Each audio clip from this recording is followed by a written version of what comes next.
Gilvan, Terra do Mel, canal Abelhas de Macatinga. Pessoal, nosso quadro, 10ª semana, perguntas e respostas. Primeira pergunta foi barro nas caixas. Pessoal, tenho vários vídeos explicando.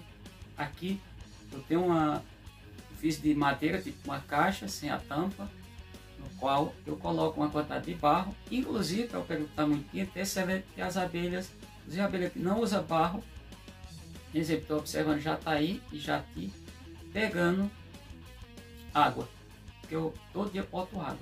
Esse período está muito seco, acontece isso. A questão interessante é porque as abelhas que elas coletam barro, se não tiver barro, elas podem nesse período buscar fezes ou excremento de animais grandes. E aí não vai ser interessante. Quanto à vedação, gente, eu já tenho vídeo e o pessoal falando, eu não tenho tempo, sou sincero, não dá para ficar enrolando, desenrolando caixa. Para quem tem tempo, ótimo, não tenho tempo para isso. Então eu já não vou nem comentar isso, porque o pessoal vinha perguntar, e assim, só dizendo. E a outra questão que foi perguntada, tem um vídeo sobre isso, mas na verdade não é bem isso que acontece. Pode até chamar senso comum, sabedoria popular, não está errado. E a pausa em abelhas, no caso do munduri. Gente, a tal de a pausa, de fato, a abelha, como todos os organismos vivos, eles fazem um processo chamado estivação. É estival, por quê? Porque falta condições, as condições não são favoráveis, eles basicamente cessa tudo.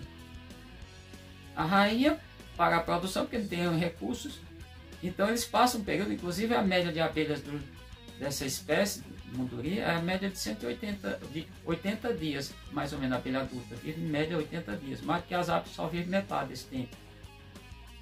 O que acontece? Elas podem aumentar isso para 6 meses, tá bom? Então pode mais do que duplicar essa quantidade de tempo. É possível, por conta disso. E outra pergunta que eu também não vou, cera e parafina. Tem um vídeo aí, parafina. Então vocês busquem, quem perguntou, busquem aí parafina. Tem um vídeo explicando, é um tipo de lipídio sim, mas não é cera. Misturar para as abelhas, garanto, quem está apelando para isso ainda, paciência. Se você fizer isso, você vai se dar mal. Escolha é tua, não é minha.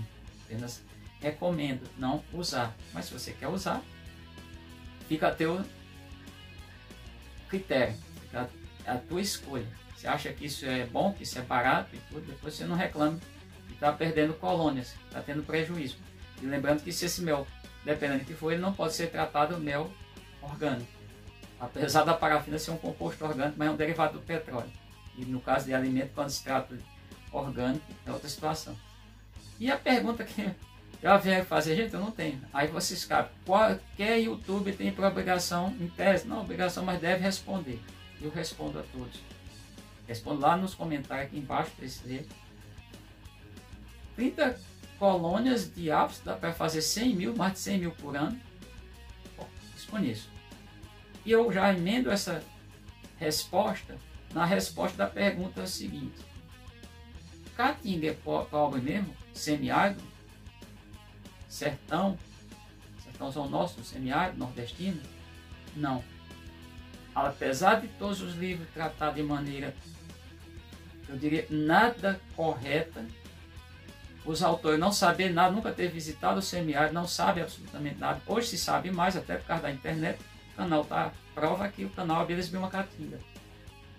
É um dos biomas, que é um conjunto de ecossistema mais consistente, mais interessante do planeta. Lá que tem outro. E a gente pensava, 2 biomas brasileiros interessantíssimos, todos, são 6. A Amazônia tem a maior biomassa por metro cúbico, a maior biodiversidade do planeta. Caatinga fica atrás da Amazônia, bioma Caatinga. Então tem uma questão interessante, as plantas são adaptadas, quando há estiagem, as plantas perdem as folhas e fica num período intervalo, quando chove tem a florada muito intensa. Então a produção de mel na Caatinga é bem maior do que na Mata Atlântica, por exemplo, do que no Cerrado brasileiro. Já posso adiantar, do que no Pantanal, do que nos Pampas gaúchos, são outros biomas brasileiros. Perderia talvez para a Amazônia nem tanto, que a Amazônia não é tão boa em florada. mas não tanto aqui. Então deixe isso bem claro. A caatinga aflorada é excelente na produção de mel. Então era isso. Espero que vocês tenham entendido. Resposta foi bem objetivo. Até o nosso próximo vídeo.